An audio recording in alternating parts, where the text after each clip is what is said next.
सिंही दहाड़ चली मानवता की राहवर नमन नमन शतनमन वीरांगनांचे स्वागतम स्वागतम शुभ स्वागत. मी कुमारी गौरी सुरेश पाटील व मी कुमारी अक्षरा राय वर्ग 12 तुम्हा सर्वांचे आजच्या कार्यक्रमात मनपूर्वक स्वागत करते. आज आपण येथे सावित्रीबाई फुले यांची जयंती म्हणजेच बालिका दिन व स्त्री शिक्षण दिन साजरा करण्यासाठी जमलो आहोत. तर मैत्रिणींनो, 1831च्या काळात मुळातच मुलगी जन्माला येणं पाप मानलं जाईल. अशाच काळात म्हणजे 3 जानेवारी 1831 मध्ये संजोजी नेवसे पाटील व लक्ष्मीबाई यांच्या उदरी एका वाघिणीचा जन्म झाला आणि ती वाघीण म्हणजे सावित्रीबाई फुले. सावित्रीबाई फुले यांनी समाज सुधारणाही केल्या. सावित्रीबाई फुले यांनी स्वतःचे जीवन मुलींना शिकवण्यात व समाज सुधारणा करण्यात खर्च केले. त्याविषयी पुढे आपण माहिती बघू. आपल्याच मैत्रिणींमार्फत माहिती पाहणारच आहोत. तर चला बघूया कार्यक्रमाकडे. स्त्री शिक्षणाचा पाया रचणाऱ्या, अनंत अडचणींवर मात करत मुलींसाठी पहिली शाळा सुरू करणाऱ्या पहिल्या महिला शिक्षिका क्रांतिज्योती सावित्रीबाई फुले यांना विनम्र अभिवादन करते. आजच्या कार्यक्रमाचे अध्यक्ष माननीय खाडे सर यांनी आपले स्थान ग्रहण करावे अशी मी त्यांना विनंती करते.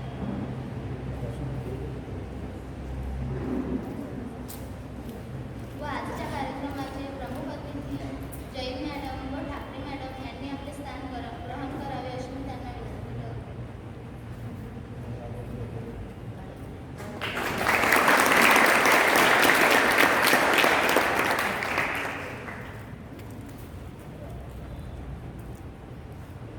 समाजाचा विटाळा असून शेणाचा मारा सोचणारी, शाळेची पायरी चढून कायमची शिक्षणाचा दार उघडणारी, मुलीं शिक्षणासाठी अभ्यासाचा धडा गिरवणारी क्रांतिकारी सावित्रीबाई फुले यांच्या फोटोला अभिवादन व हारार्पण करतील अशी मी मंचावरील सर्वांना विनंती करते.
मी सौ खंडारे मॅडमला अशी विनंती करते की त्यांनी मंचावर आपले स्थान ग्रहण करावे.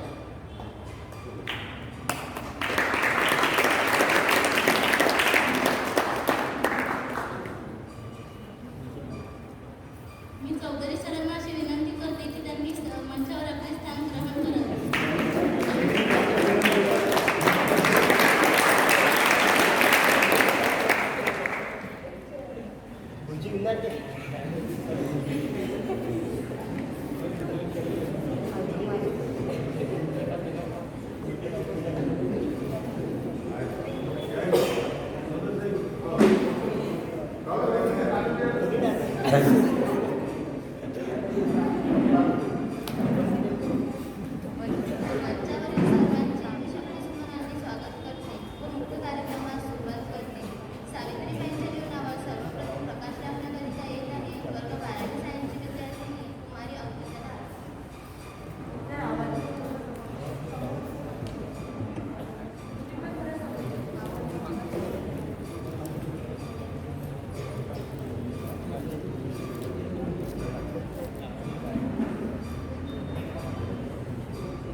जिंदगी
जिंदगी एक कांटों का सफर है, हौसला उसकी पहचान है।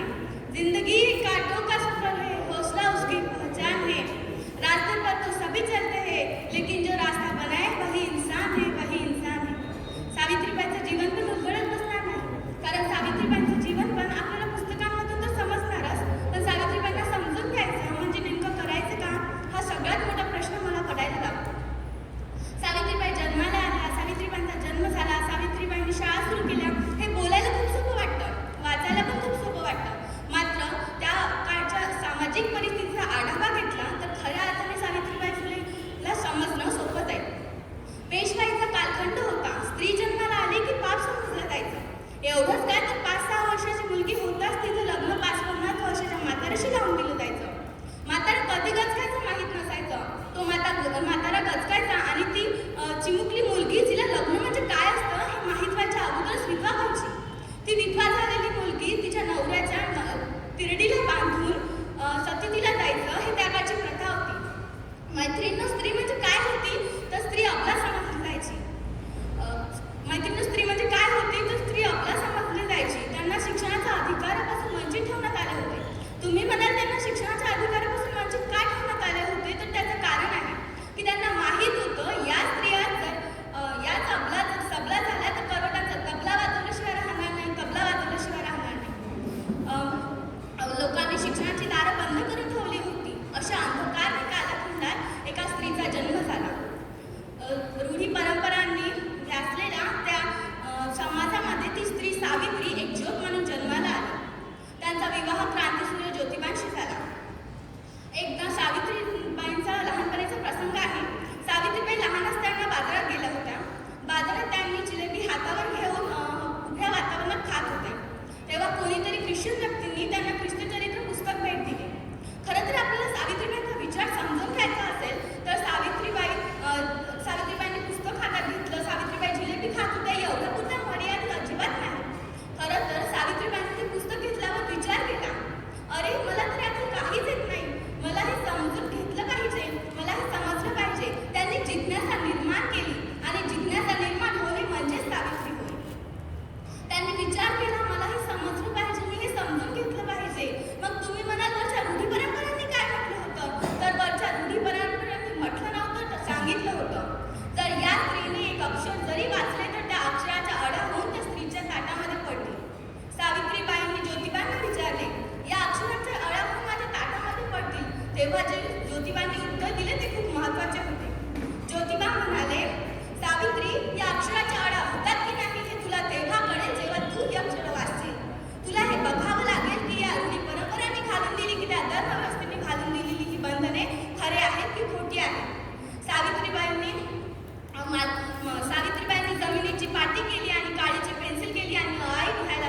शिकतील हजारो पिढ्या असं म्हणतात सावित्री तू शिकवलं तुझ्या लेकीला. एक लेक शिकली म्हणजे शिकतील हजारो पिढ्या असं म्हणतात सावित्री तू शिकवलं तुझ्या लेकीला. तुझ्या लेकी इतक्या शिकल्या इतक्या शिकल्या इतक्या शिकल्या की गर्भातल्या सावित्री गर्भातच मारल्या, गर्भातल्या सावित्री गर्भातच मारल्या. आजही ती चिमुकली मुलगी म्हणते आई मला जगायचं आहे, आई मला जन्म दे, आई मी मोठी होणार, आई मी सावित्री होऊन दाखवणार. पण तिला एकच म्हटलं जाते आम्हाला वारस हवा आणि वारस हवा म्हणून तिला गर्भातच मारले जाते. तिला गर्भातच मारले जाते.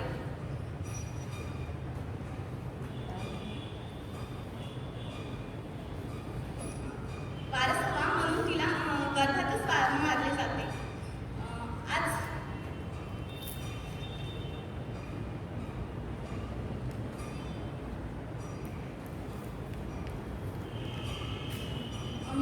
मैत्रिणींनो, मुलींमध्ये भेदभाव नाही केला पाहिजे. त्यांचा जन्मतः त्यांच्यामध्ये भेदभाव केला पाहिजे.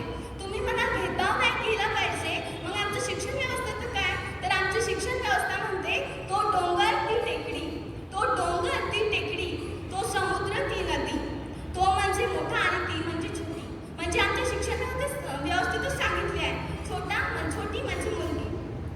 दुय्यम, आज एखाद्या स्त्रीला विचारा तू साडीच्या ऐवजी पॅन्ट शर्ट घाल, ती घालेल की नाही? घालेल ना. पण त्याऐवजी एका पुरुषाला विचारा तू साडी घाल, तो काय म्हणतो ते बघा. तो एकच म्हणेल मी का दुय्यम आहे. म्हणजे स्त्रीला दुय्यम समजले जाते, स्त्रीचे कपडे दुय्यम समजले जाते.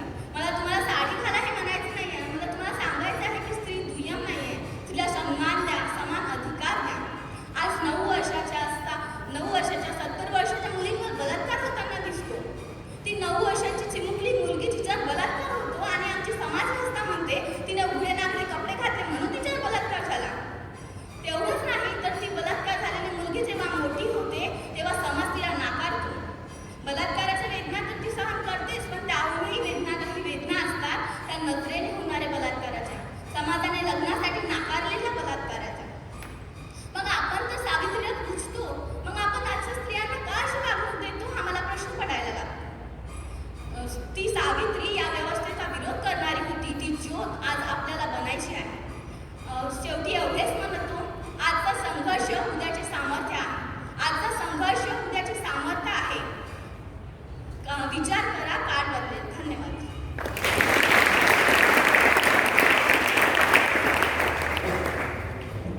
छान अंकिता. 1831च्या काळात मुळातच स्त्री जन्माला येणे हेच पाप मानले जात असेल. अशा काळात सावित्रीबाईंनी स्वतः शिकल्या व पहिल्या स्त्री शिक्षिका होण्याचा मान पटकावला. सावित्रीबाईंवर अधिक जास्त माहिती सांगण्यासाठी येत आहे प्राजक्ता डोंगरे, वर्ग 11वा आर्ट.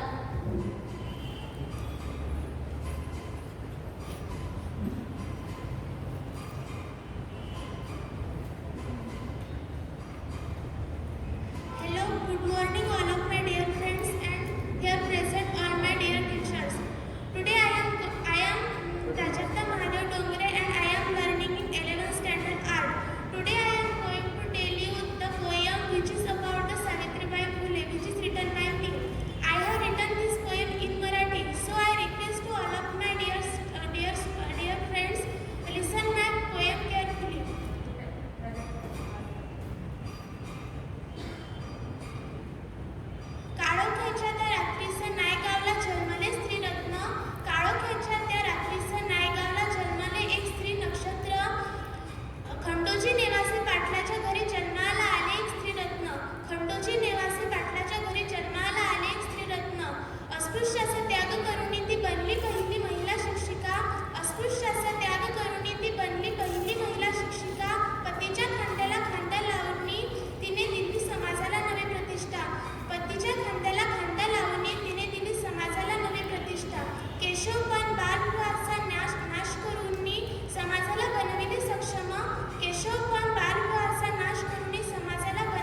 अधिवेशनसाठी एकदा जोरदार टाळ्या होऊन जाऊ. त्यावेळच्या म्हणजेच 1831च्या काळात विचित्र मानसिकता असलेल्या समाजाला कुठेतरी असे वाटायचे, जर ही आपला सबला झाली तर आपला तबला वाजवल्याविन राहणार नाही. असे सावित्रीबाईंविषयी व स्त्री जीवनावर अधिक प्रकाश टाकण्याकरिता येत आहे वर्ग 11 व 8 ची विद्यार्थिनी उत्कर्षा वानखडे.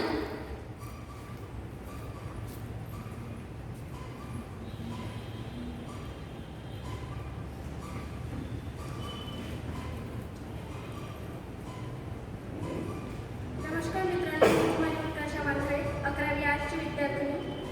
आज दिनांक 4 जानेवारी 3 जानेवारीला रविवार होता म्हणून हा कार्यक्रम ठेवण्यात आला नाही.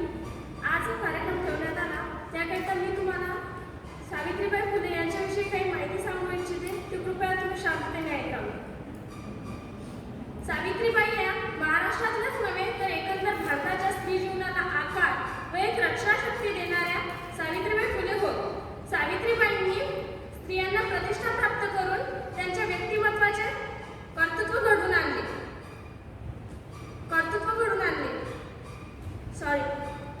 सावित्रीबाईंनी स्त्रियांना प्रतिष्ठा प्राप्त करून स्त्रीच्या व्यक्तिमत्वाचे व कर्तृत्वाचे उदात्त व क्रांतिकारी दर्शन घडवून आणले. प्रत्येक कर्तृत्वात पुरुषाच्या मागे एका स्त्रीचा हात असतो. असे म्हणतात. मात्र ज्योतिबा फुलेंच्या कार्यात सावित्रीबाईंची नुसती प्रेरणा नव्हती तर त्या त्यात स्वतः सहभागी होत्या. सावित्रीबाईंनी स्वयंस्फूर्तीने ज्योतिबांच्या कार्यात सहभाग घेतला. हे फुले दाम्पत्य जगातील अज्ञानी, निरक्षर, बहुजन समाजाच्या हाती लेखणी देतील असे कुणालाही त्या काळी वाटले नव्हते. महात्मा फुले म्हणतात, विद्येविना मती गेली, मतीविना नीती गेली, नीतीविना गती गेली, गतीविना वित्त गेले, वित्ताविना शूद्र खचले. एवढे अनर्थ फक्त एका अविद्येने केले.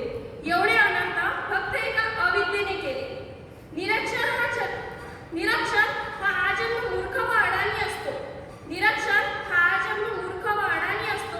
म्हणून सावित्रीबाई फुलेंनी 1 जानेवारी 1848 रोजी पुणे येथील भिडे यांच्या वाड्यात मुलींची पहिली शाळा काढली. पुरुषांपेक्षा स्त्रियांना शिक्षणाची जास्त आवश्यकता आहे. जी पहिली शाळा सुरू केली त्यामध्ये सुरुवातीला फक्त 6 मुली होत्या. हे तत्कालीन समाजकंटकांना मान्य नव्हते. समाजामध्ये स्त्रियांचे शिक्षण म्हणजे महापाप समजले जाईल. स्त्रिया जर शिकल्या तर धर्म बुडेल किंवा निर्वंश होईल अशा प्रकारचा प्रचार सावित्रीबाईंची म्हणजे स्त्रियांची शाळा बंद पाडण्यासाठी समाजकंटक मंडळींनी केला. सावित्रीबाई व ज्योतिबा यांच्यावर मारेकरी पाठवले, परंतु त्या मारेकरांच्या विचारामध्ये परिवर्तन केले. इतकेच काय तर ज्योतिबा यांच्या वडिलांना समाजाबाहेर टाकण्याच्या धमक्या मिळाल्या. ज्योतिबा व सावित्रीबाईंनी स्त्री शिक्षणाचे कार्य बंद पाडावे, नाहीतर त्यांना समाजामधून हाकलून द्यावे असे समाजातील कर्मठ लोकांनी ज्योतिबांच्या वडिलांना म्हणजेच गोविंदरावांना सांगितले. गोविंदराव हे समाज श्रद्धाळू होते. त्यांनी दोघांनाही घराबाहेर काढले. स्त्री शिक्षणासाठी सावित्रीबाईंनी घराचाही त्याग केला. शिक्षणाचे महान कार्य विनामूल्य केले. त्यात कौतुकाचे त्यांना 4 शब्दही मिळाले नाही. समाजकंटकांनी केलेला छळ, अंगावर फेकलेली घाण, कटू शब्द इतके असूनही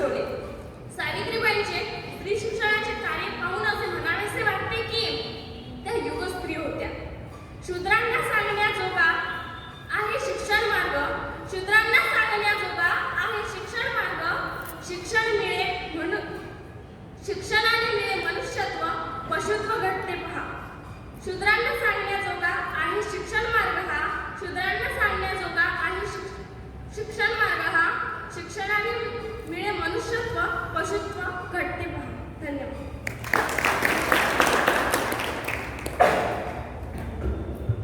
छान वर्षा. जिच्या काव्यफुलांनी दिले आत्मप्रेरणेचे झाले, जिच्या काव्यफुलांनी दिले आत्मप्रेरणेचे झाले, नाही विसरू शकणार तुला सावित्री आम्ही तू फुलवलेले फुले. यानंतर स्त्री शक्तीचे दर्शन घडवण्यासाठी येणार आहे श्रुती भागवत, वर्ग 11वा सायन्स.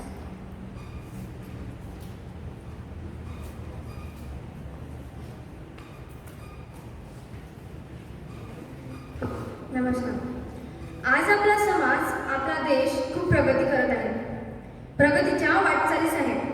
पण तरीही आपल्या देशात, आपल्या समाजात स्त्रीला जेवढं महत्त्वाचं स्थान मिळायला पाहिजे तेवढं नाही मिळत. म्हणूनच एका लहान मुलीला तिच्या आईच्या गर्भातच मारून टाकलं जातं. तिच्या जन्माअगोदरच तिचं बालपण हिरावून घेतलं जातं. हे कृत्य आज देखील आपल्या समाजात घडत आहे. तेव्हा त्या उमलत्या कळीचे, त्या अबोल बाळाचे बोल मी तुमच्या समोर बोलू इच्छिते. आई माझ्या मनाला वाटते एकच खंत, आई माझ्या मनाला वाटते एकच खंत, का कोणा जीवाचा करते उगाच अंत? घोटून जीव माझा का करते उगाच पाप, माझा काय गुन्हा मी जीव निष्पाप? असेल मुलगी तरीही लेक मी तुझीच ना ग, का धाक पडला तुला माझ्या जन्माआधीच? का झाली कठोर, का दाखवितेस ठाई, वृद्ध काळी तुझा आधार मीच ना गाई? मुलगा असेल वंश दिवा मी ज्योत होईल वंशाची, मुलगा असेल वंश दिवा मी ज्योत होईल वंशाची, आयुष्यभर आधाराचा प्रकाश देत राहील. नको करू विचार, नको होऊ पारखी, मारीन मी भरारी बघ सुनीता सारखी.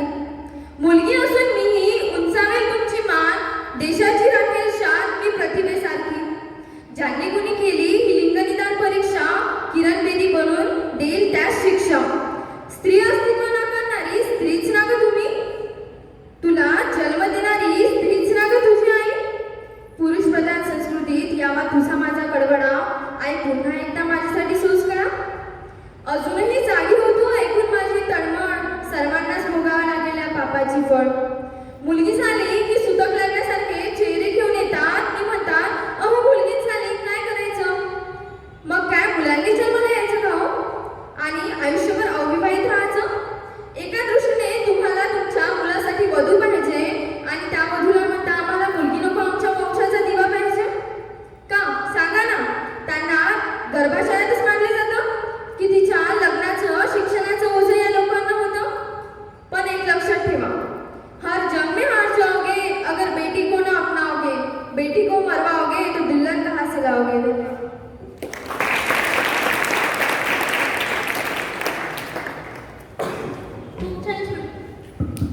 खूप छान श्रुती. आजच्या काळात स्त्री सक्षम होत आहे. आजच्या काळात स्त्री सक्षम होत आहे. पुरुषांच्या तुलनेत स्त्रिया कधीही एक पाऊल पुढेच असणार. कारण स्त्रियांमध्ये जी एकाग्रता, जिज्ञासा, शोधक वृत्ती असते ते पुरुषांमध्ये थोड्या प्रमाणात का होईना पण कमी असते किंवा त्यांच्यामध्ये त्याचा अभाव असते. तर असे स्त्री शक्तीचे दर्शन घडवण्यासाठी आता येत आहे ऋतुजा धुळे, वर्ग 11वा सायन्स.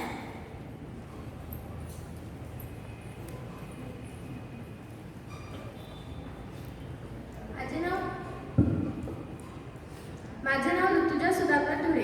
सर्वप्रथम मी क्रांतिज्योती सावित्रीबाई फुले यांच्या प्रतिमेस विनम्र अभिवादन करते. तसेच आजच्या कार्यक्रमाचे सन्माननीय प्रमुख अध्यक्ष व उपस्थित शिक्षकवृंद व उपस्थित विद्यार्थी मित्रमैत्रिणी, काल 3 जानेवारी म्हणजेच क्रांतिज्योती सावित्रीबाई फुले यांची जयंती. आज मी आपणास सावित्रीबाई फुले यांच्याविषयी माहिती सांगणार आहे. सावित्रीबाई फुले या केवळ भारताच्या प्रथम महिला शिक्षिकाच नव्हे तर एक उत्तम कवयित्री, अध्यापिका, समाजसेविका आणि पहिली विद्याग्रहण करणारी महिला देखील आहे. सावित्रीबाई या व्यतिरिक्त सावित्रीबाईंना महिलांच्या मुक्तिदाता म्हटले जाते.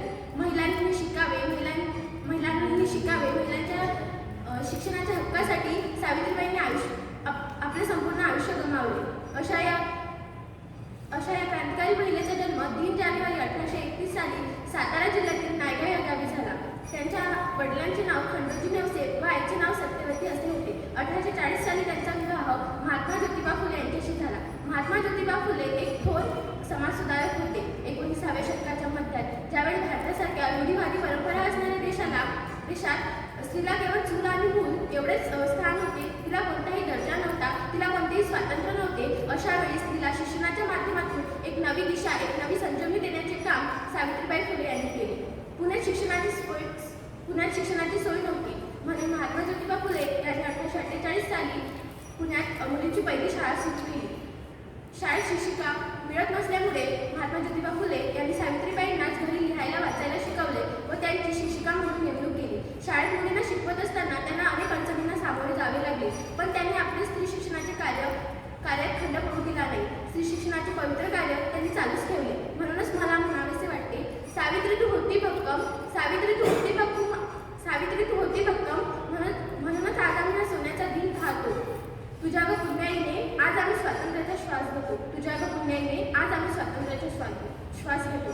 सावित्रीबाईंना स्वतःचे अपत्य नव्हते, पण दीनदलितांना मनातून नात्या जवळ करून स्वतःच्या मुलाप्रमाणे प्रेम करीत असतात. सावित्रीबाईंनी बालविधवांचे दुःख जाणले होते. त्या काळात स्त्री भ्रूण हत्याही घडत होत्या, म्हणून बाल प्रतिबंधक गृहाची स्थापना करण्यात आली. सावित्रीबाई ह्या एक कवयित्री होत्या. त्यांनी काव्य फुले, सुबोध रत्नाकर, बावन्न कशी या काव्यसंग्रहातून समाज प्रबोधनाचे कार्य केले. 1893 साली सासवड येथे संशोधन समाजाचे एक मोठे अधिवेशन भरले होते. त्या अधिवेशनाच्या अध्यक्षा सावित्रीबाई होत्या. त्यात त्यांनी आपल्या स्त्री शिक्षणाच्या कार्याबद्दलचे विचार स्पष्टपणे मांडले. 1897 साली पुण्यात प्लेगची साथ आली. प्लेगच्या रुग्णांची सेवा करीत असताना सावित्रीबाईंना सुद्धा प्लेगने घेतले. शेवटी दुर्दैवाने 10 मार्च 1897 साली सावित्रीबाईंनी या क्रांतिकारी महिलेने जगाचा निरोप घेतला. सावित्रीबाईंनी जे स्त्री शिक्षणाचे रोपटे लावले होते ते आज फुलाफुलांनी भरलेले आहे. सावित्री, तुझ्या लेखींच्या पंखात आकाशात झेपवण्याचे बळ आहे. सावित्री, तुझ्या लेखींच्या पंखात आकाशात झेपवण्याचे बळ आहे. स्त्री शिक्षणासाठी तू केलेल्याच कष्टाचे हे फळ आहे. तू केलेल्याच कष्टाचे हे फळ आहे.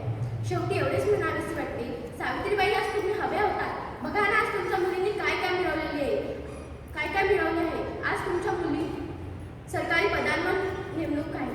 आज तुमच्या मुलींची सरकारी पदांवर नेमणूक आहे. तुमच्या मुलीने जगातील सर्वात उंच शिखर सर केलेले आहे. हेच तर तुम्हाला पाहायचे होते ना, हेच तर तुम्हाला हवे होते ना. ज्यांच्यासाठी तुम्ही आयुष्यभर खपलात त्यांनी शिकावे, अज्ञानरूपी अंधकारातून बाहेर पडावे म्हणून तुम्ही आपले संपूर्ण आयुष्य गमावले. तुम्ही शाळा काढल्या, त्याला आज सुमधुर फळे आलेली आहेत. हे सर्व बघायला आज तुम्ही हव्या होत्या.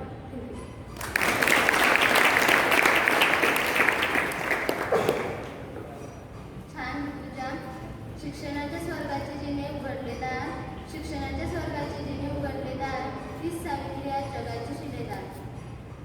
यानंतर येत आहे वर्ग 12वी 8ची विद्यार्थिनी आरती जोशी.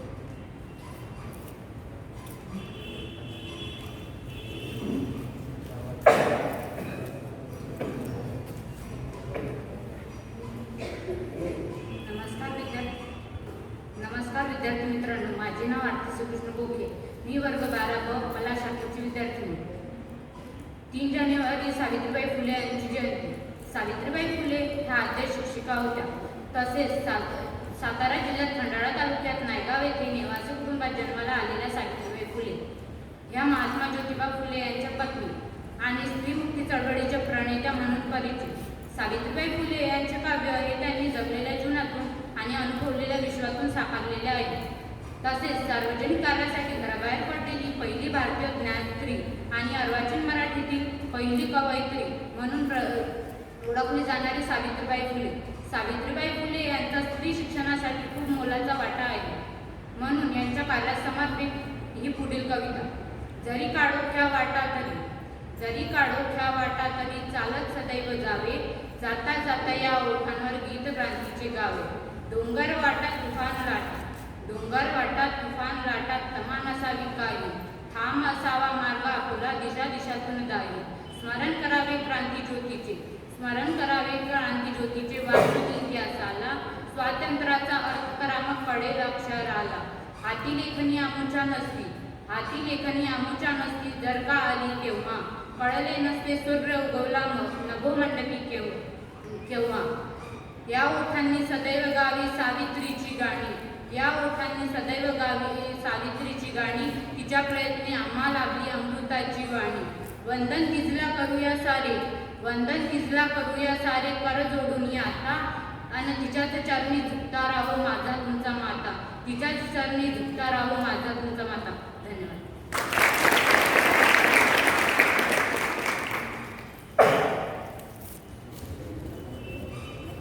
छान आरती. तर आता येत आहे प्रिनल अडगोकर, वर्ग 11 सायन्स.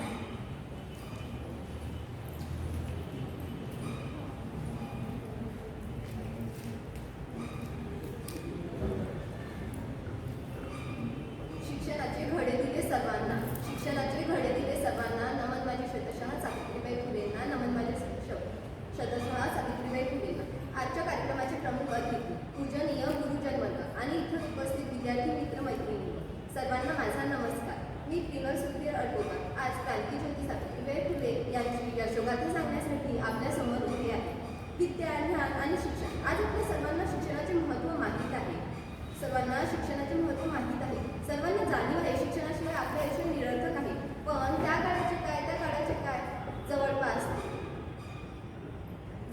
200 वर्षापूर्वीच्या काळात जेव्हा स्त्रियांना घराबाहेर पाऊल टाकण्याचीही परवानगी नव्हती, अशा या बिकट परिस्थितीत एका सामान्य स्त्रीने पुढाकार घेतला स्त्रियांच्या उच्च शिक्षणासाठी, पुढाकार घेतला स्त्रियांना शिकविण्यासाठी. कारण त्या स्त्रीला माहीत होते की जर स्त्रियांना विद्या प्राप्त झाली की त्यांचा आत्मविश्वास वाढेल आणि त्यांचा आत्मविश्वास वाढला की त्यांची समाजात आपले विचार मांडण्याची क्षमताही वाढेल. 18व्या शतकात जेव्हा फक्त चूल आणि मूल एवढ्यापुरते स्त्रियांचे क्षेत्र मर्यादित होते, अशा या अंधारमयीन जगात, नकारमयीन वातावरणात नायगाव येथे 3 जानेवारी 1831 या शुभ मुहूर्तावर एका वाघिणीचा जन्म झाला. आणि त्या वाघिणीचं नाव म्हणजे सावित्रीबाई फुले. अहो, सावित्रीबाई फुले हे नाव जरी ऐकलं तरी डोळ्यासमोर उभं राहतं ते त्यांचं प्रभावी प्रतिबिंब. त्यावेळच्या एवढ्या बिकट परिस्थितीतही त्यांनी हार मानली नाही, त्यांनी माघार घेतली नाही. कारण त्यांना माहीत होतं पुस्तकानं मस्तक सुधरतं आणि जे मस्तक सुधरलेलं आहे ते कुणाही पुढे नतमस्तक होत नाही. म्हणूनच पुस्तक हे वाचायचं असतं.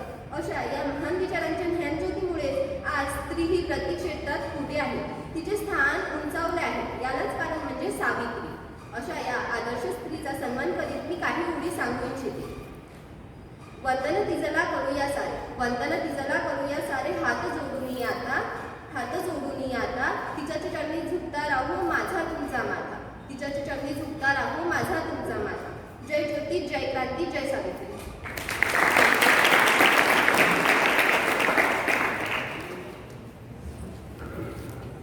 छान प्रिनल.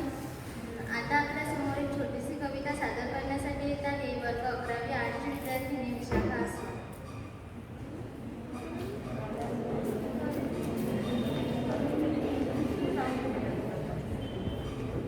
माझे नाव कुमारी विशाखा शंकरराव असतात. मी आज तुम्हाला एक छोटीशी कविता म्हणून दाखवते. नसती माझी सावित्रीबाई नसते शिकले मी आई, नसती माझी सावित्रीबाई नसते शिकले मी आई, राहिली असती पदराखाली अननुवादीच्या आदित्याखाली. सावित्री माझी विद्येची देवता, ज्योतिबा माझ्या शिक्षणाचा पिता. जन्म देणारी एक माझी आई, जीवन घडवणारी मी दुसरी सावित्रीबाई.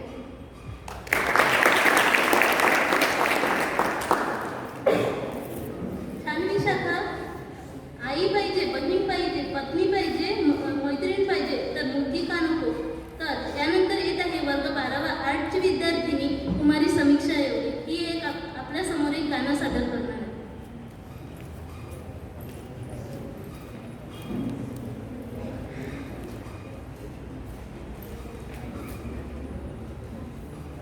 नमस्कार विद्यार्थी मित्रांनो, मी समीक्षा सुधीर येवले आपल्यासमोर आज एक गीत सादर करीत आहे.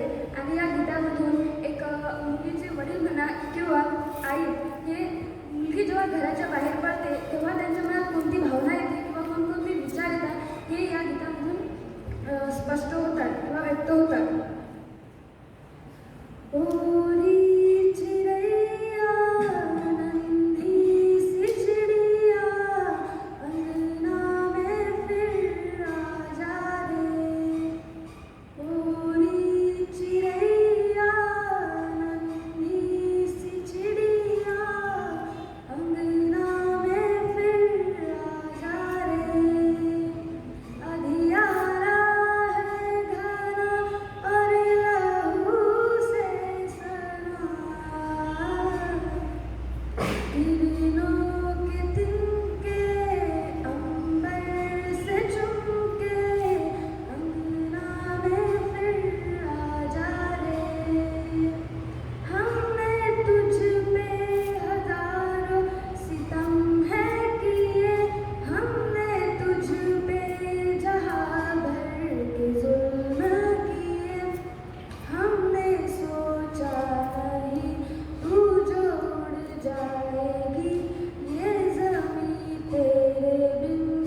स्त्रियांसाठी शिक्षणाचे दरवाजे खुले करून देणाऱ्या भारतीय शिक्षणाचे ज्ञानगंगोत्री क्रांतीज्योती सावित्रीबाई यांना त्रिवार अभिवादन.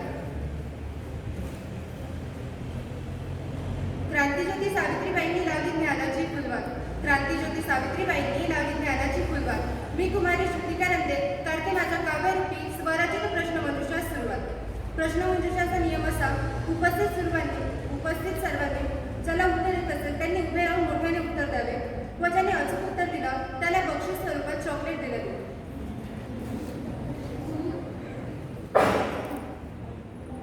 माझा पहिला प्रश्न: स्वर्गात जागा मिळेल असे केले कर्म. स्वर्गात जागा मिळेल असे केले कर्म. सांगा सावित्रीबाईंचा कोणत्या साली झाला जन्म? बरोबर, 1800.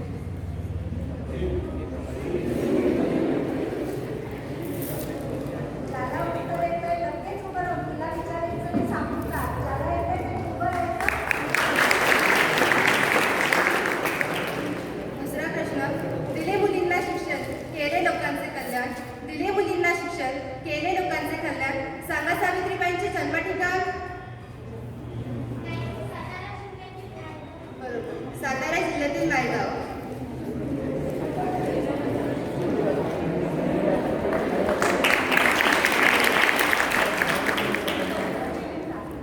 शिक्षण देताना त्या राहत होतं शिकवण्यात मग्न. शिक्षण देताना त्या राहत होतं शिकवण्यात मग्न. सांगा कोणत्या साली झाले त्यांचे लग्न?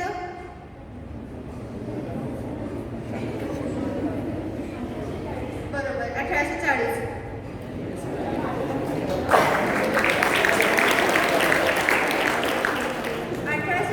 हे त्यांचे जन्मसाल व नायगाव हे त्यांचे जन्मगाव. 1831 हे त्यांचे जन्मसाल व नायगाव हे त्यांचे जन्मगाव. सांगा बघू त्यांच्या रावांचे नाव?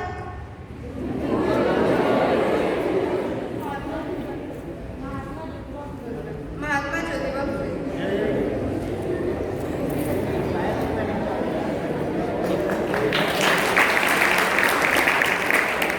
सावित्रीबाईंची माहिती मिळवताना लागतो नेटवाला फोन. सावित्रीबाईंची माहिती मिळवताना लागतो नेटवाला फोन. सांगा सावित्रीबाईंचे काव्यसंग्रह 2.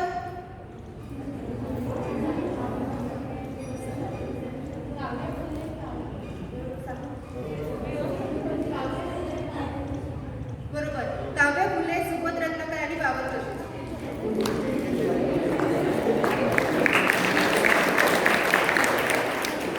सावित्रीने अंक शिकवले 1, 2, 3. सावित्रीने अंक शिकवले 1, 2, 3. सांगा कोणत्या दिनावर ओळखला जातो त्यांचा जन्मदिन?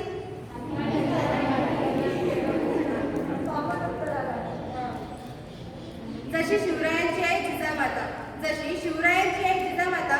सांगा बरं कोण होती सावित्रीची माता? सांगा.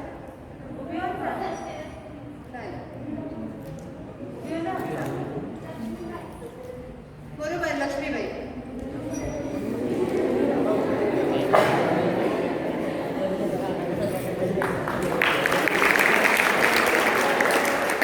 किती केले परिश्रम बदलत गेला काळ. किती केले परिश्रम बदलत गेला काळ. सांगा बरं सावित्रीबाईचा कोण होता दत्तक बाळ? मुलं पण उत्तरं देऊ शकतात.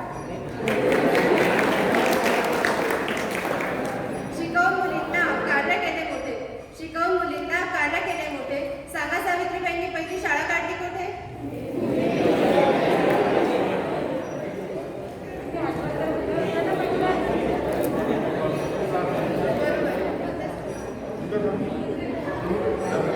पुण्यातील खेडेवाड.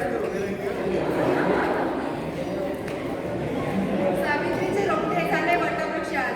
सावित्रीचे रोपटे झाले वटवृक्षात. सांगा सावित्रीबाईंनी ज्योतिबांनी उभारला कोणता समाज?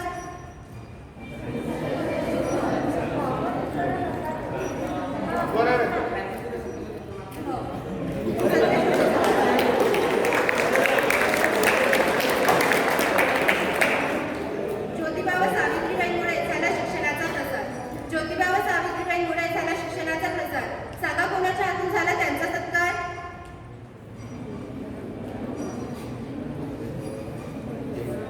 Major canteen. करू शकाल का ओढ पूर्ण आम्ही जरा पाहू. करू शकाल का ओढ पूर्ण आम्ही जरा पाहू. कोणी म्हणा पाहू मी आहे. बरोबर, नायगावचे.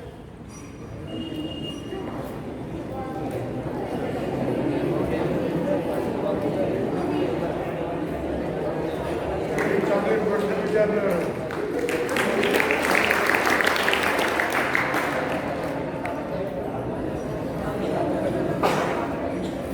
श्रुतिका. आता आपल्या अध्यक्षीय भाषणाकडे. आजच्या कार्यक्रमाचे अध्यक्ष श्री खाडे सर यांना मी अशी विनंती करते की त्यांनी अध्यक्षीय भाषण करावे.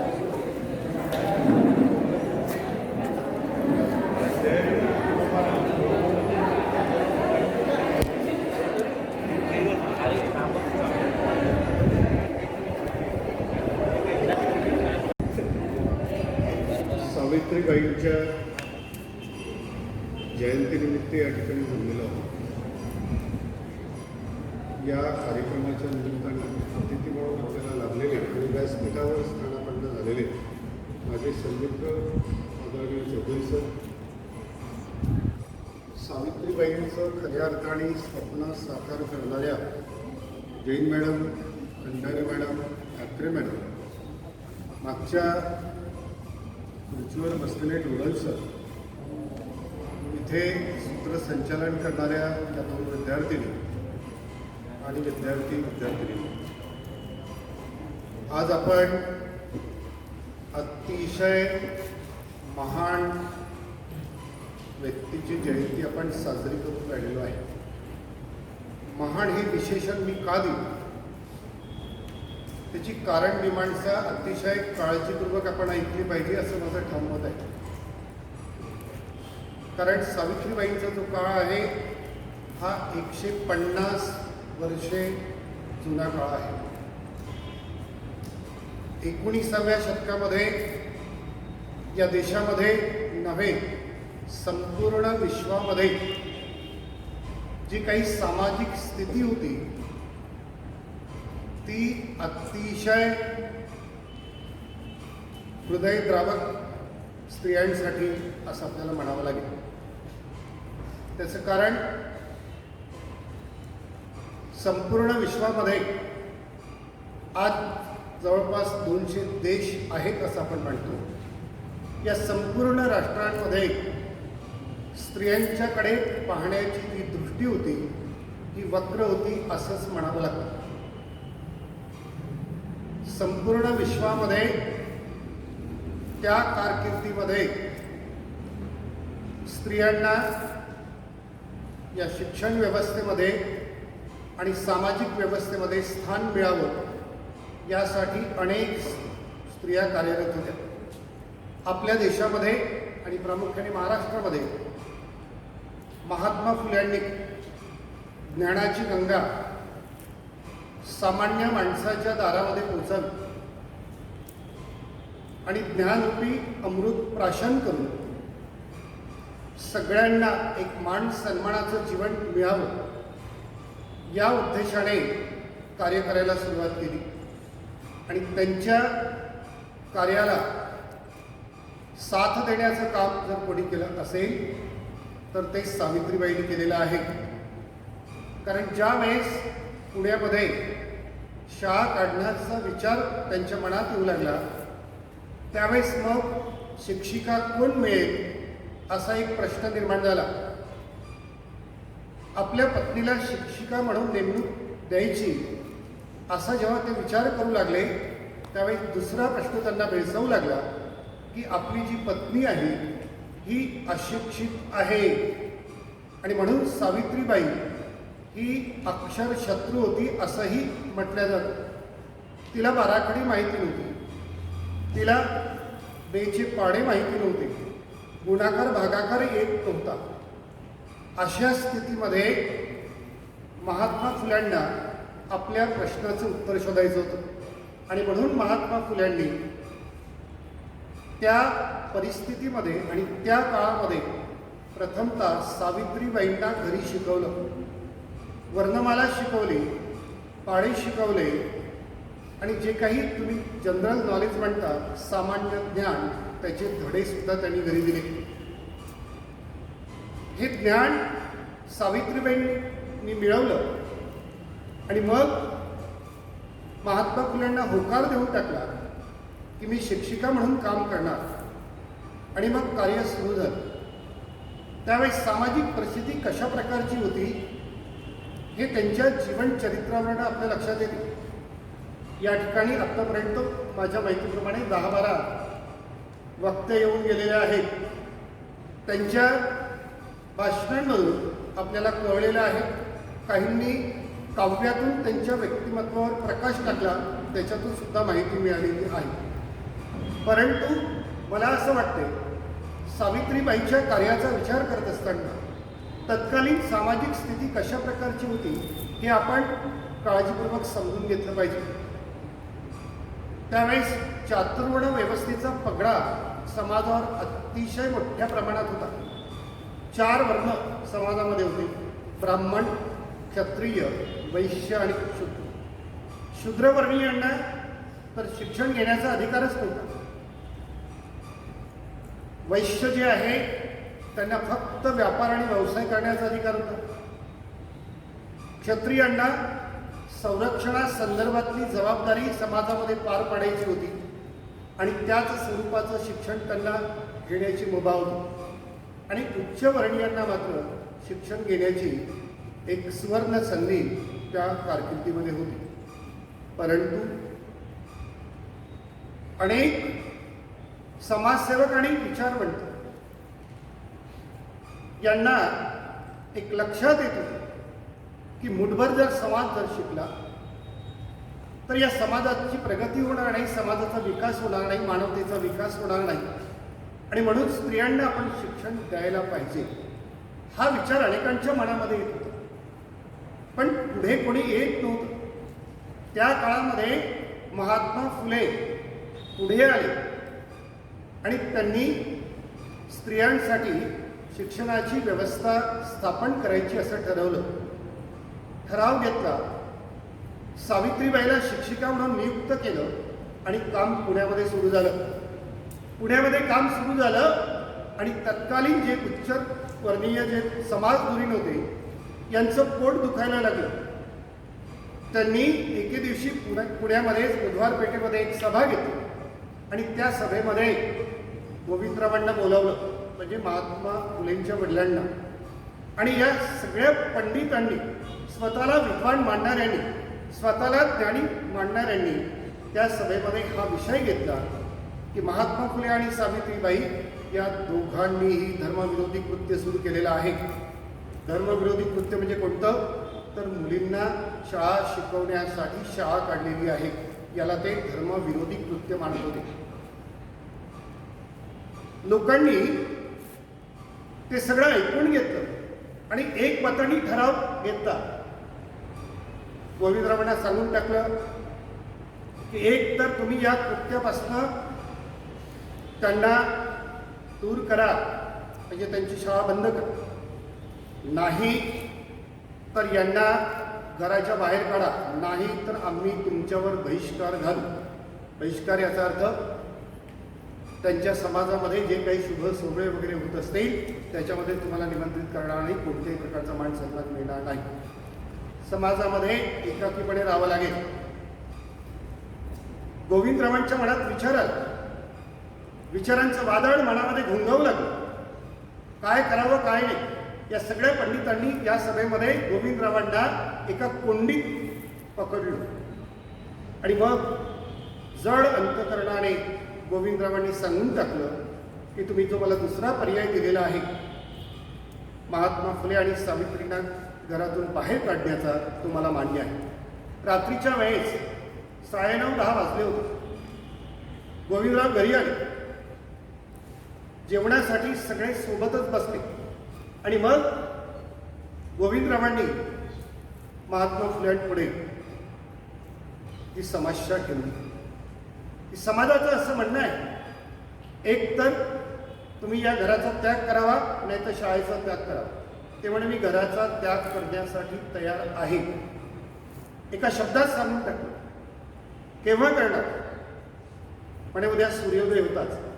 सकाळची ती वेळ, सूर्याचं पहिलं किरण पडलेलं आहे, हिवाळ्याचे दिवस आहे, थंडी फार मोठी होती आणि अशा या वातावरणामध्ये दोघांनी अंगावरच्या कपड्यानिशी, लक्षात घ्या, शब्द लक्षात घ्या, अंगावरच्या वस्त्रानिशी घराचा त्याग केला आणि मग शाळेचं कार्य आपलं सुरू ठेवलं. परंतु समाजामध्ये काही समाजाचे हितचिंतक होते, त्या लोकांनी सहकार्य दिले आणि त्यांची शाळा सुरू राहिली. एका शाळेच्या 2 शाळा झाल्या, 2च्या 4 झाल्या. पुण्याच्या परिसरामध्ये त्यांनी एकूण 17 शाळा काढल्या. तत्कालीन इंग्रज अधिकारी तिथे होता, कारण पारतंत्र्याचा तो काळ होता. शाळेची परवानगी इंग्रज अधिकाऱ्याला मागावी लागत होती. त्यावेळेस जो इंग्रज अधिकारी होता हा शिक्षणप्रिय अधिकारी होता. महात्मा फुल्यांनी त्यांना सांगितलं की पुण्याच्या सर्व विभागामध्ये शाळा उघडणं अतिशय गरजेचं आहे, कारण समाजाची प्रगती खुंटलेली आहे. समाजामध्ये 50% जवळपास स्त्रिया आहेत.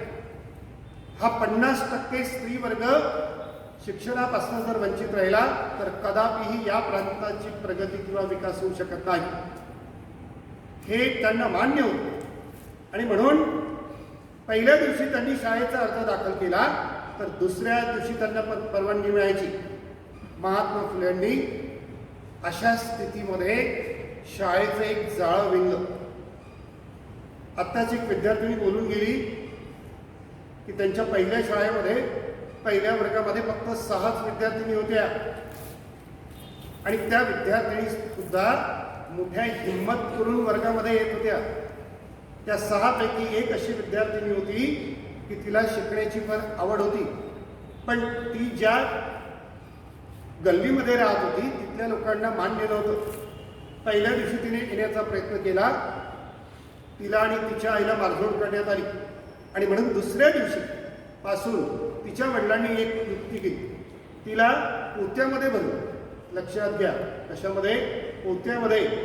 पोत्याचं तोंड बंद केलं, दोरीनं बांधलं आणि जणू काही आपल्या घरून काहीतरी माल बाहेर कुठेतरी विक्रीसाठी नेतो आहे असं त्या गल्लीतल्या लोकांना भासवून त्या मुलीला शाळेमध्ये दाखल केलं. म्हणजे कल्पना करा तुम्ही, ते जेव्हा आपण वाचतो त्यावेळेस अंगावर शहारे येतात. अशी ही विचित्र स्थिती होती. ती मुलगी अशी पोत्यामध्ये येऊ लागली आहे. लक्षात घ्या, कशामध्ये? पोत्यामध्ये. पण ती एवढी जिद्दी होती की तिने आपली शाळा सोडली नाही. सावित्रीबाईंना सुद्धा शाळेमध्ये येत असताना काय त्रास झाला हे सगळं आपल्याला ठाऊक आहे. परंतु त्या काळामध्ये सावित्रीबाई आणि महात्मा फुल्यांनी जी शाळेची मुहूर्त मेढ रोवली, जे रोपटं वटवृक्ष लावलेलं आहे, आज त्याचं खूप मोठं वटवृक्ष समाजामध्ये निर्माण झालेलं आपल्याला दिसते. त्याची फळी आपण साधत आहोत. कदाचित सावित्रीबाई पुढे आल्या नसत्या, शिक्षिका म्हणून त्यांनी भूमिका केली नसती, मुख्याध्यापिका म्हणून त्यांनी पद सांभाळलं नसतं, तर आज जी काही या ठिकाणी मुलींची जी संख्या आहे ती आपल्याला या देशामध्ये दिसली नसते. कारण मुलींच्या शिक्षणाची खऱ्या अर्थाने पहिल्यांदा जर सुरुवात कुठे झाली असेल तर ती महाराष्ट्रामध्ये झालेली आहे. सावित्रीबाईंनी शिक्षणाचं सोबत कार्य केलं, पण त्यांनी ज्या काही समाजामध्ये अनिष्ट प्रथा होत्या, रूढी परंपरा होत्या, त्याला महात्मा फुल्यांचा विरोध होता. आणि म्हणून महात्मा फुल्यांनी पहिल्यांदा हल्ला जर केला असेल तर केश वपन. काही विद्यार्थिनी किंवा विद्यार्थी या शब्दाचा चुकीचा उच्चार करतात आणि म्हणून मी पुनश्च हा शब्द उच्चारतो आहे. केश वपन. वपन म्हणजे टक्कल. लक्षात घ्या, वपन करणे म्हणजे टक्कल करणे. केश वपन असा तो शब्द आहे. तर ही एक अतिशय क्रूर आणि अतिशय वाईट स्त्रियांना विद्रूप करणारी प्रथा होती. कारण स्त्रियांचं सौंदर्य म्हटलं की केस महत्त्वाचे असतात. पण ती जर विधवा झाली असेल, विधवा होण्यामध्ये ती एका कोणाचीही त्याच्यात सहभागी नसेल. आजाराने म्हणा, व्यसनाने म्हणा, तिचा नवरा जर मेला असेल तर ती विधवा झाली. आता विधवा झाल्यानंतर तिला असं विद्रूप करणं हे कुठेही नाही. पण या उच्चवर्णीयांनी ही एक प्रथा समाजात रुजवली आणि लोक त्या प्रथेचं अवलंबन करत होते. आणि म्हणून पहिल्यांदा हल्ला यावर केला. जे नाभिक लोक आहेत त्याला आपण नाभी म्हणतो, लक्षात घ्या, नाभिक. या नाभिकांचा संप महात्मा फुल्यांनी घडवून आणला आणि स्त्रियांना जे काही विद्रूप केलं जात असे केश वपन करून ते बंद केलं. सावित्रीबाईंनी स्त्रियांच्याही सभा घेतल्या त्या काळात आणि ठणकावून सांगितलं, चुकून चोरून वगैरे कोणी जर नाभी तुमच्याकडे आला तर त्याला परतवा, त्याला इंगा दाखवा. अशा प्रकारचं प्रबोधन स्त्रियांचं केलं. स्त्रियांमध्ये एक हिंमत निर्माण करण्याचं काम जर कोणी केलं असेल तर ते सावित्रीबाईंनी केलं. म्हणजे एकीकडे स्त्रियांचं ज्ञानवर्धन करायचं, एकीकडे ज्ञानवर्धन करायचं, दुसरीकडे त्यांची हिंमत वाढवायची आणि तिसरीकडे त्यांना समाजसेवेसाठी प्रवृत्त करायचं. हे सुद्धा त्यांनी काम केलं. कारण महात्मा फुले आणि सावित्रीबाई किती काम करणार, अरे 24 तास काम केलं तरी काम काही संपत नव्हतं. मग अशा या सामाजिक कामामध्ये या इतर स्त्रियांना त्यांनी सहभागी करून घेतलं आणि म्हणून एवढं त्यांच्याकडनं होऊ शकलेलं आहे. महात्मा फुले स्वर्गवासी झाले आणि सत्यशोधक समाजाची जबाबदारी त्यांच्याकडे आली. त्यांनी पुढे ते काम फार चांगल्या प्रकारे त्यांनी केलेलं आहे. सावित्रीबाईंनी त्या काळामध्ये जे काही कष्ट घेतले, जे काही परिश्रम केले, जी काही साधना केली, जे काही स्वप्न पाहिले, ते सर्व स्वप्न आता आपल्याला साकार होताना दिसतात. कारण त्यांचं स्वप्न होतं की माझी मुलगी जी आहे, समाजातली माझी जी मुलगी आहे ती प्रत्येक मुलगी ही शिकली पाहिजे, ज्ञानी झाली पाहिजे. तिला सत्य काय, असत्य काय, वाईट काय, चांगलं काय, धर्मयुक्त काय, अधर्मयुक्त काय, हे सगळं कळलं पाहिजे आणि सर्वच क्षेत्रामध्ये तिने पदार्पण करून गरुंजक घेतली पाहिजे, असं तिचं स्वप्न होतं. आज मला असं वाटते तिचं स्वप्न साकार होत आहे. परंतु मोठा महत्त्वाचा आहे, काही मुलींनी आपल्या भाषणामध्ये स्त्रियांच्या शोकांतिकेची इथे अभिव्यक्ती केलेली आहे. आज स्त्री भ्रूण हत्या पुरेपूर थांबलेली नाही. कायद्याने बंदी जरी असली तरी पण आज हे सुरू आहे. पण हे सुरू राहिलं तर लक्षात घ्या, जे करणारे जे आहे त्यांच्या पुढे नवीन आव्हानं उभी राहणार आहेत. आज अनेक मुलांच्या विवाहाचा प्रश्न आवासून उभा आहे. राजस्थानमध्ये जर आपण गेलो तर दर हजारी स्त्रियांचं प्रमाण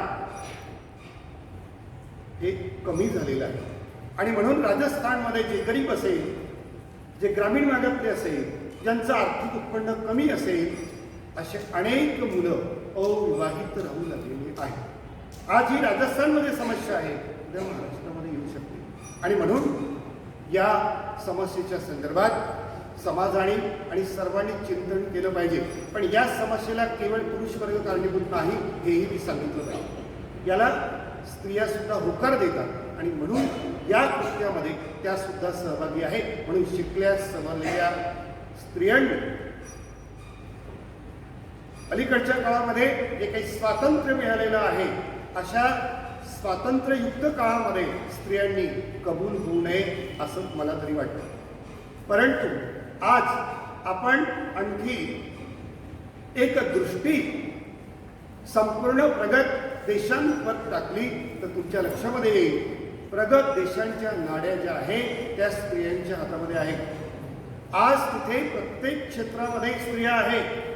आपणही आत्ता पदार्पण करतो आहे, पण रशियासारख्या देशामध्ये मेट्रो पूर्ण कारभार जर कोण सांभाळत असेल तर त्या स्त्रिया सांभाळतात. पोलीस डिपार्टमेंटची जबाबदारी स्त्रिया सांभाळतात. ट्रक आणि टॅक्सी चालवण्याचं काम जर कोण करत असेल तर स्त्रिया चालवतात. एवढेच नव्हे, हॉटेल आणि बार चालवण्याचं काम सुद्धा तिथे स्त्रिया चालवतात. हे केवळ मी कादंबऱ्यांमध्ये वाचून किंवा वर्तमानपत्रामध्ये वाचून हे सांगत नाही. प्रत्यक्षपणे 15-16 दिवस त्या रशियामधले जे काही मोठमोठे शहर आहे, मॉस्कोसारखे म्हणा, सेंट पीटर्सबर्ग सारखे, ते सगळे मी पाहिलेले आहे.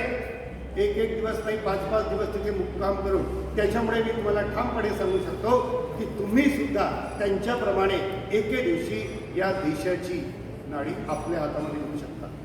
या देशामध्ये जे काही अप्रिय असेल, जे काही वाईट असेल, त्याच्यामध्ये खऱ्या अर्थाने सुधारणा करण्याची शक्ती, क्षमता ही स्त्रियांमध्ये आहे, पण त्या पुढे यायला पाहिजे. आज अनेक कुटुंबांमध्ये स्त्रिया शिक्षण शिकून राहिलेल्या आहेत, पण आपण जे काही ज्ञान हस्तगत केलं ते समाजासाठी उपयोगी पडावं या उद्देशाने प्रयत्न करीत नाही. हा एक उणिवेचा भाग म्हणायला हरकत नाही.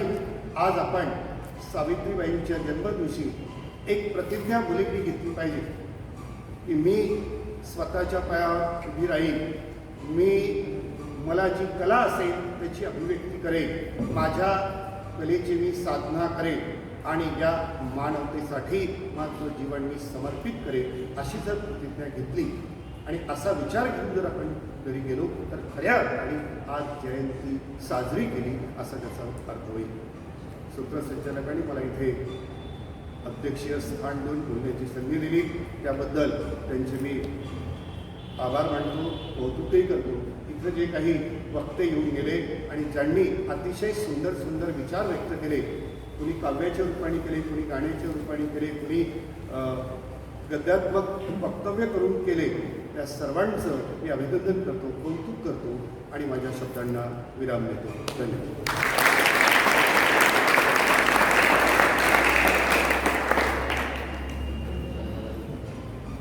धन्यवाद सर. तर कार्यक्रमाचा शेवटचा टप्पा म्हणजे आभार प्रदर्शन. सर्वप्रथम आजच्या कार्यक्रमाचे अध्यक्ष श्री खाडे सर यांनी आपला अमूल्य वेळ आम्हाला दिल्याबद्दल मी त्यांचे आभार मानते. मंचावर उपस्थित मान्यवर व उपस्थित सर्व शिक्षकांनी आपला अमूल्य वेळ आम्हाला दिल्याबद्दल मी त्यांचेही आभार मानते. या कार्यक्रमात ज्या विद्यार्थ्यांनी भाषणे दिली, कविता म्हटली व गाणी म्हटली, त्यांचे मी मनपूर्वक कौतुक करते. तुम्ही सर्व श्रोत्यांनी हा कार्यक्रम शिस्तीने पार पाडला, त्याबद्दल तुमचेही आभार मानते. कळत न कळत किंवा प्रत्यक्ष अप्रत्यक्ष ज्यांनी या कार्यक्रमात सहभाग घेतला त्या सर्वांचे आभार मानते व अध्यक्षांच्या वतीने हा कार्यक्रम